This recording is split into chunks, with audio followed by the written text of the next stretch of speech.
Tu en as marre de la propagande des médias, du cinéma? Tu te demandes comment lutter contre cette merde? Si la réponse est oui, cette vidéo est faite pour toi. Regarde bien jusqu'à la fin, il y aura une surprise.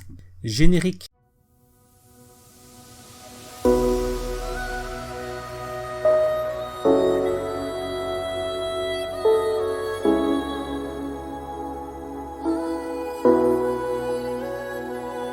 Bienvenue sur Comprendre pour mieux agir. Donc on va essayer de comprendre la propagande pour mieux agir, pour lutter contre cette merde. Commençons par la définition. Donc selon le Larousse, action systématique exercée sur l'opinion pour faire accepter certaines idées ou doctrines, notamment dans le domaine politique ou social. Si vous pensez que la propagande ne concerne que les régimes dictatoriaux, désolé de vous dire ça, mais vous vous trompez. Noam Chomsky, l'intellectuel américain, l'explique très bien. Les démocraties sont tout aussi touchées par la propagande que les dictatures. Regardez cette affiche. Il s'agit d'une affiche américaine lors de la Seconde Guerre mondiale. Si c'est pas une affiche de propagande, je vois pas ce que c'est. On dirait que les Japonais sont des monstres. Et l'Amérique des années 40 était une démocratie. Combien de films est-ce qu'on a vu dépeignant les Russes comme des monstres, assoiffés de sang et détestant la liberté et la démocratie? Rocky, James Bond, etc.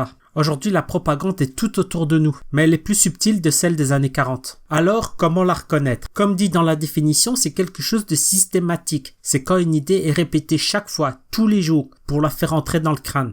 Exemple de propagande, l'euro, la monnaie européenne. Depuis 1992, depuis le traité de Maastricht, on nous dit que l'euro est quelque chose de merveilleux, de fantastique, que ça nous apporte la prospérité, que ça concurrencera le dollar américain. Aujourd'hui, on est en 2022, ça fait 30 ans, et j'attends toujours. Une seule chose à dire quand quelqu'un dit ça. Je vais pas vous donner tous les sujets de propagande de notre époque, je risque de finir en prison. Mais une prison démocratique, alors ça va. Réfléchissez et regardez lorsque sur un sujet, tous les médias, films, etc.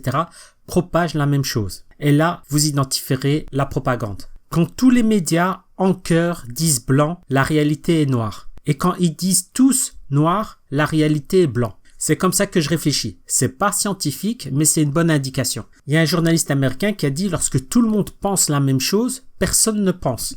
Vous vous demandez sûrement alors comment lutter contre ça? Il y a quelque chose de très simple à faire. Se débarrasser de nos TV. On est tellement habitué aux télévisions qu'on imagine qu'on peut pas s'en passer. Mais vous n'allez pas mourir si vous n'avez plus de télévision. Je n'ai pas de TV et je suis toujours vivant. J'ai un ordinateur et cela me suffit. Non seulement il y a la propagande, mais c'est chronophage. Ça nous fait perdre trop de temps. La télévision vous empêche de réaliser vos projets, d'atteindre vos objectifs. C'est le courroie de transmission numéro 1 de la propagande. Avant, il y avait des journalistes qui essayaient d'être neutres, objectifs, etc.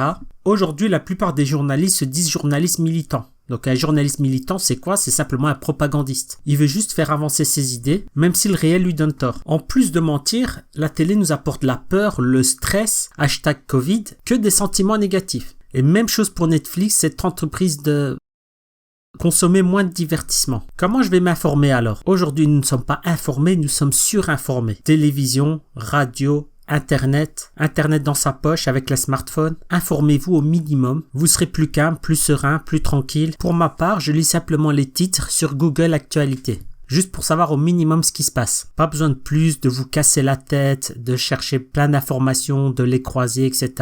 C'est une perte de temps, ça va rien vous apporter au final. Concentrez-vous sur vous, votre famille, vos projets. Faites du business, faites de l'argent. Regardez mes vidéos et ceux d'autres, je donne plein de bons plans. Je vous conseille la formation de Sylvain Millon, entrepreneur à succès sur le web depuis 2001. Si vous voulez entreprendre sur Internet et vous ne savez pas comment, le lien se trouve en bas de la vidéo. Et peut-être qu'un jour, ça sera vous derrière la propagande, comme celle des médias français qui est en grande majorité propriété de milliardaires. Je vous informe pour ceux qui ne le savent pas. Abonnez-vous et dites ce que vous pensez en commentaire. Tchuss!